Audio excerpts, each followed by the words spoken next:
Hello there. Moses was working as a shepherd, looking after flocks owned by his wife's father. He was by no means a young man, and after many years in this role, he probably felt fairly content. He'd managed to leave behind the very different life he'd known in his youth. He was coping. Then one day, looking for grazing in the arid wasteland at the southern tip of Sinai, he found his curiosity piqued by the sight of a bush on fire, yet not being consumed by the flames.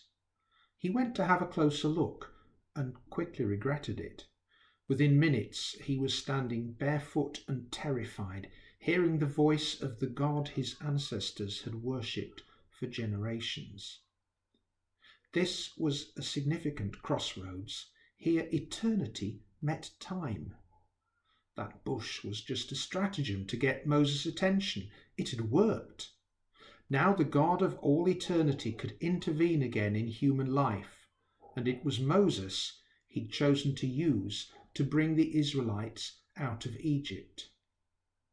But this was also a crossroads where history met present reality. Centuries earlier, God's people, who were also Moses' people, had entered Egypt as welcome guests. They'd gone there out of necessity. There was a famine where they were living, and Egypt was the one place they knew food was available. But they'd also gone out of theology. God had told them to go, and to wait there until he came to collect them. But that Egyptian welcome had turned sour. Now they were just immigrants. A valuable economic resource if they could be controlled, but a danger to national security otherwise. Their lot was hard. They were slaves, crying out to God to do something, probably with very little faith and hope, as their suffering ground on.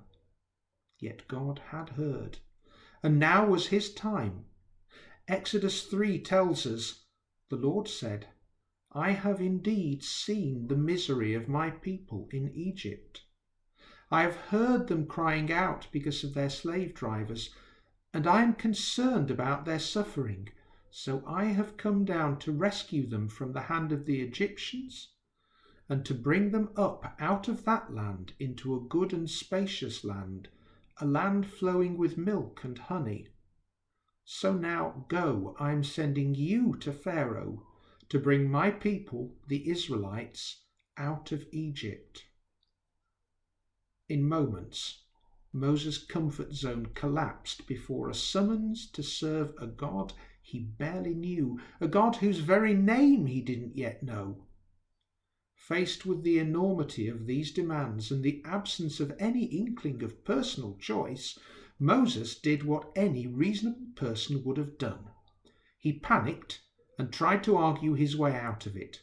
Why me? I don't know what to say. I don't even know your name. No one will listen to me, and I'm no public speaker. And finally, when God had steamrolled at all those objections, Moses rather politely said, Please send someone else. God's answer then was both angry and gracious. Angry because no human being should answer the God who made him like that. Yet gracious in that Moses would not be alone. His brother Aaron would share the job. But would you have chosen a man that reluctant? Maybe not. Yet God knew what he was doing. This was a crossroad for Moses too, where his past met his future. Moses had been born an Israelite in Egypt, but by a strange twist of circumstances, he was raised as a prince in Egypt's royal palace. He'd fled from Egypt after making a rash mistake, and that's how he'd ended up in the wilderness. But here was a man who knew Egypt, its language, its systems, its protocols, who was one of the suffering people, and who could guide them through a wilderness where they'd never been. Moses had been in preparation for this all his life. Here are two key thoughts drawn from this encounter. First, God doesn't forget his people.